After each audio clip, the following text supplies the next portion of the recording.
আমি আরেকটি বার সালাম দেব, হৃদয় নিংড়ানো সালাম, আরেকটি বার মহব্বতের সুরে সালাম দেব, আপনারা সালামের উত্তর দেবেন। আসসালামু আলাইকুম ওয়া রাহমাতুল্লাহি তাআলা ওয়া বারাকাতুহু। মাশাআল্লাহ, আমরা তো গৌরবী মানুষ, কারণ আমরা তো একে অপরের ভাই বন্ধু, তাই না?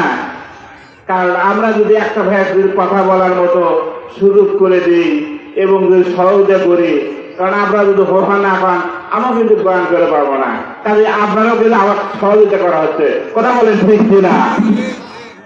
তাহলে হোহা করতে রাজি আছে তো ইনশাল্লাহ?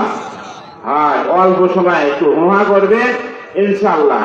আমি বেশি বেশি কথা বলবো না, মাত্র 2টা আমলের কথা বলবো।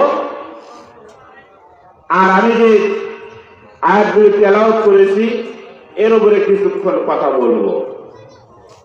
আমল বেশি করার দরকার নাই, আল্লাহ পাক বলছেন মাত্র 2টি আমল, 2টি আমলের বিনিময়ে আল্লাহ পাক জান্নাত দিবে। তো যাই হোক, পরে আছি, আজ তো আরো অল্প কিছুদিন পরেই কিন্তু মাহে রমজান চলে আসবে, ঠিক কিনা? ইনশাআল্লাহ আমরা রোজা রাখবো তো?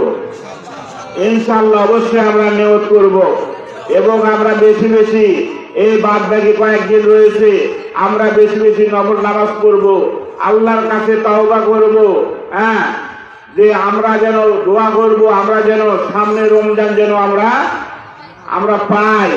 এটা বড় নিয়ামত, এটা সবার ভাগ্যে কিন্তু আসবে না। দেখেন, হয়তোবা এখানে এই মাহফিলে অনেকে হয়তো ছিল, মুরিদান অনেকে ছিল, কিন্তু আজকে তারা নাই।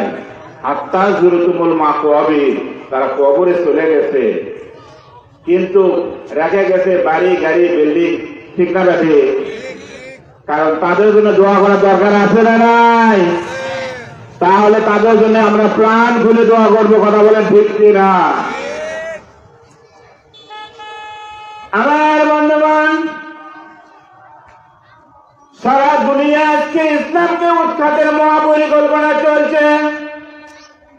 এই মুহূর্তে কারা ইমানদার কারা বেঈমান এটা পরীক্ষা করার পরিবেশ সৃষ্টি হয়েছে।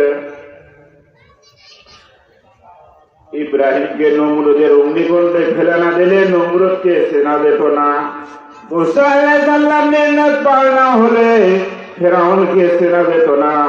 বিশ্ব নবী তায়েফের মাঠে রক্ত রঞ্জিত না হলে আবু জাহেলকে সেনা যেত না। এবং কারবালার প্রান্তে ইমাম হাসান হোসেনকে শহীদ না করলে এজিদকে সেনা যেত না, কথা বলেন ঠিক কিনা? আমার বন্ধুগণ, আর বর্তমানদের আলেমদের শহীদ না করলে সেনা যেত না। কে নমরুদের বংশধর, কে এজিদের বংশধর, কে আবু জেহেলের বংশধর, কথা বলেন ঠিক কিনা?